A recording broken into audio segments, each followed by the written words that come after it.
આ તરફ સુરતમાં મતદાર યાદી સુધારણાને લઈને એક વિશેષ ડ્રાઈવ યોજવામાં આવી રહી છે। કેન્દ્રીય જળશક્તિ પ્રધાન અને નાયબ મુખ્યપ્રધાને તેનું નિરીક્ષણ કર્યું।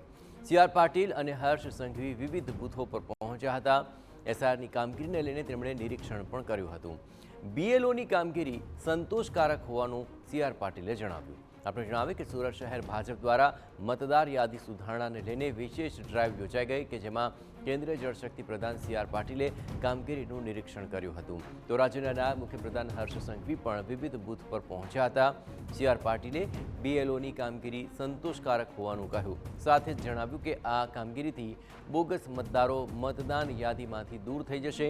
એકથી વધુ જગ્યાએ મતદાનનું નામ હશે તેના નામ કમી થશે।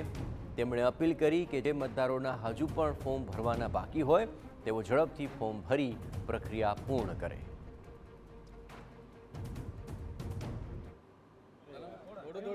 જે કામગીરી થઈ છે સંતોષકારક કામગીરી છે। આમાં કોઈ મતદાર વધારવા કે મતદાર કાપી નાખવાની કોઈ યોજના નથી, પરંતુ જે ખરેખર મતદારો છે એમના જે નામ મતદાર યાદીમાં રહે એના માટેનો આ પ્રયત્ન ઇલેક્શન કમિશનર દ્વારા જે કરવામાં આવી રહ્યો છે એના કારણે ભવિષ્યમાં પણ કેન્દ્ર સરકારની કે રાજ્ય સરકારની જે યોજનાઓ છે એમાં પણ લાભાર્થીઓના નંબર ઓછા થશે। એના કારણે નાણાં પંચ અને નીતિ આયોગ પણ જે પ્લાનિંગ કરશે એ પણ ચોક્કસપણે થઈ શકશે।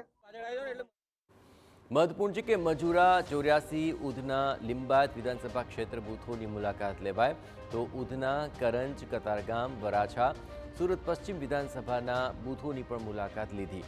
વધુમાં વધુ મતદારો એસઆરના ફોર્મ ભરી શકે તે માટે દરેક બૂથોમાં ઝુંબેશ ચલાવવામાં આવી રહી છે।